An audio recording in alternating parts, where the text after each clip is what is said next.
वर्ष 1954 की सबसे कामयाब बॉलीवुड फिल्म है फिल्मिस्तान द्वारा निर्मित फिल्म नागिन, जिसका निर्देशन किया है नंदलाल जसवंतलाल ने। मनमोहक संगीत दिया है हेमंत कुमार ने और जादुई छायांकन किया है फाली मिस्त्री ने। ये फिल्म रागी और नागी नाम के सपेरों के दो आदिवासी कबीलों की दुश्मनी की बैकग्राउंड पर आधारित एक म्यूजिकल लव स्टोरी है। इस फिल्म का यथार्थ से दूर दूर तक का कोई ताल्लुक नहीं है। ये एक फैंटेसी है जिसका निर्माण केवल दर्शकों के मनोरंजन के लिए किया गया है। फिल्म के आरंभ में रागी फिल्म का सरदार दोनों कबीलों की दुश्मनी पर रोशनी डालता है। नागी रीत का पालन करना जानते तो पुरखों की बनाई हुई दोस्ती यूं दुश्मनी में बदल ना जाती। पता चलता है कि नागी कबीले का एक खबरी रागी कबीले की इस सभा पर जासूसी कर रहा था। जैसे ही ये पता चलता है तो रागी कबीले के लोग उस पर आक्रमण करते हैं और एक आदमी उस पर तीर चलाता है। खबरी नागी कबीले के सरदार के आगे जाकर दम तोड़ता है और ये दोनों कबीलों की दुश्मनी को और ज्यादा बढ़ा देता है। नागी कबीले के सरदार की बेटी माला भी वहां पहुंचती है और शपथ लेती है कि वो रागी कबीले के सरदार के बेटे सनातन का खात्मा करेगी। यह है सनातन की मौत का संदेशा। इस प्रकार फिल्म की शुरुआत बड़े ही नाटकीय ढंग से नायिका वैजयंती माला द्वारा नायक प्रदीप कुमार के वध के संकल्प से शुरू होती है और इस प्रसंग के बाद दोनों कबीले जंगल में अपने अपने इलाके में सांप पकड़कर जहर निकालने की मुहिम पर निकलते हैं। शुरुआत में नागी कबीले को अधिक सफलता मिल रही है। इससे परेशान होकर रागी कबीले का सरदार अपने बेटे सनातन से कहता है कि वो अपनी बीन का जादू दिखाए ताकि उनका कबीला अपने दुश्मन कबीले पर विजयी हो सके। सनातन, हमारी हार हो रही है, कहाँ है तुम्हारी बीन का जादू? सनातन पिता की आज्ञा को पूरी करता है। सनातन की बीन बजते ही वो जादू शुरू हो जाता है जो पिछले 71 साल से भारतवासियों के सर चढ़कर बोल रहा है। मन डोले मेरा तन डोले मेरे दिल का गया। जिस पर किए गए नागिन डांस के बगैर आज भी शादी की कोई भी चढ़त पूरी नहीं होती। इस जादुई बीन की धुन को कंपोज किया है हेमंत कुमार ने और क्ले वायलिन पर बजाया है कल्याण जी ने और हारमोनियम पर रवि ने। कल्याण जी और रवि आगे जाकर हिंदी सिनेमा के नामी संगीत निर्देशक बने। इस प्रकार इस जादुई धुन में भारत के तीन दिग्गज संगीत निर्देशकों का योगदान है। जिस बीन की धुन ने पूरे भारत को मोहित कर दिया, उसके सम्मोहन से फिल्म की नायिका माला भी नहीं बच पाई। लेकिन जब सम्मोहित नायिका नायक से उसका नाम पूछती है तो उसे पता चलता है कि ये वही सनातन है जिसका खात्मा करने की कसम वो ले चुकी है। तुम्हारा नाम? सनातन। अपनी शपथ को पूरा करने के लिए नायिका सनातन पर तीर से निशाना साधती है, मगर सनातन उसके हर वार को नाकाम कर देता है।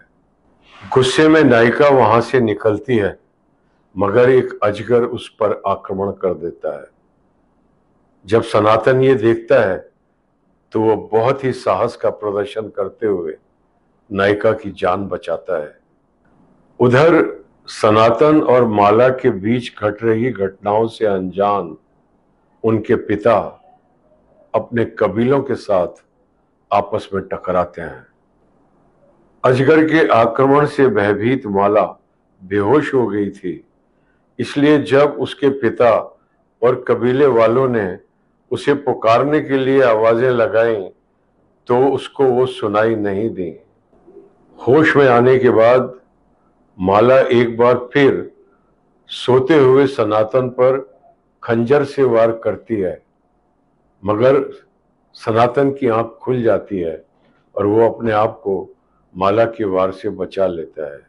नायक सनातन नायिका माला से इतना आकर्षित है कि उसके द्वारा बार बार हमला किए जाने के बावजूद भी वो उसे वापस उसके इलाके में छोड़कर आता है। अब तक माला भी सनातन के प्रेम में पड़ जाती है और जो अब तक सनातन की जान की प्यासी थी उसे ही सनातन की जान की फिक्र लग जाती है। जाने को जीना चाहे नहीं जानते, तुम्हारी जान यहाँ खतरे में है। और इस प्रकार दो दुश्मन कबीलों के वारिस एक दूसरे के प्रेम में पड़ जाते हैं। कहानी रोमियो जूलियट से मिलती जुलती है, लेकिन इसकी पृष्ठभूमि जंगल और आदिवासी है। फली मिस्त्री की सिनेमेटोग्राफी ने इस फिल्म को एक ऐसा दिव्य रूप प्रदान किया है जो उतनी ही जादुई है जितनी की हेमंत कुमार की बीन।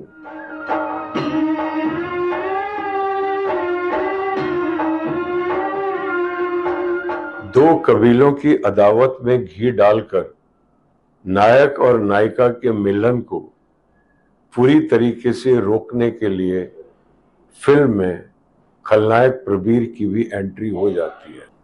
नायक और नायिका किस प्रकार अपने कबीलों की दुश्मनी और खलनायक प्रबीर के हथकंडों को निरस्त करते हुए अपने प्रेम को सफल और संपूर्ण करते हैं, यही इस फिल्म का कथानक है, जिसका एकमात्र लक्ष्य फिल्म को एक हिट गीत से दूसरे हिट गीत तक ले जाना मात्र है। जैसे सुन रही सखी मोहे सैया बुला रहे, जादूगर सैया छोड़ो मोरी भैया, प्यार की निशानी गोरी याद रखना, और तेरे द्वार खड़ा एक जोगी। तेरे द्वार खड़ा एक जोगी। जब नायक और नायिका अपने अपने कबीलों की दुश्मनी और प्रबीर के हथकंडों पर विजय प्राप्त कर एक होने को होते हैं, तभी एक जहरीला नाग माला को डस लेता है और फिल्म की क्लाइमैक्स राज कपूर के आवारा की ड्रीम सीक्वेंस से प्रेरित एक ड्रीम सीक्वेंस में परिवर्तित हो जाती है, जिसमें तीन सुपरहिट गानों के माध्यम से नायिका स्वर्ग जाकर परमात्मा से जीवन दान मांगती है और वो वरदान उसे प्राप्त होता है। नायिका जीवित हो जाती है और नायक और नायिका का मिलन होता है।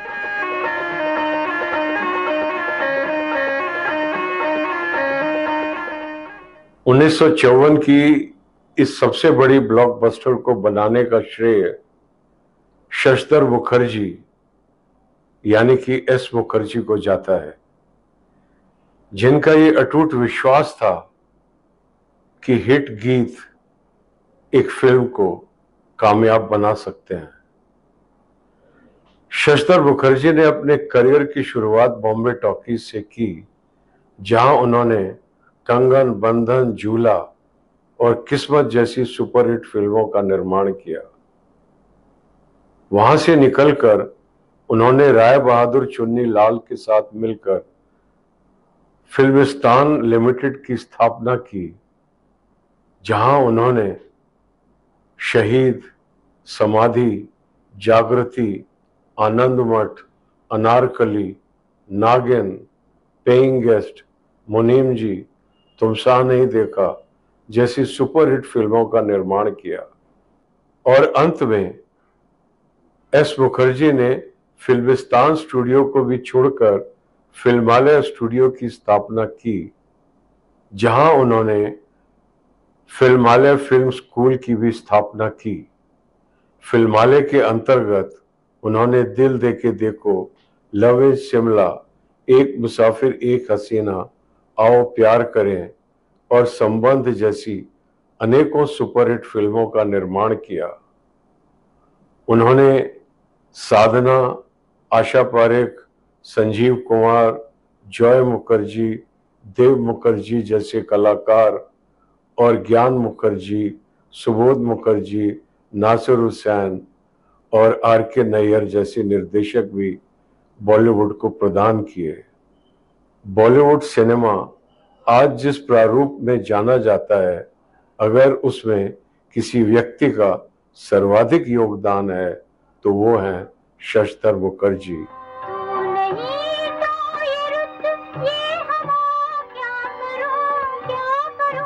सिनेमाया सादर उन्हें प्रणाम करता है।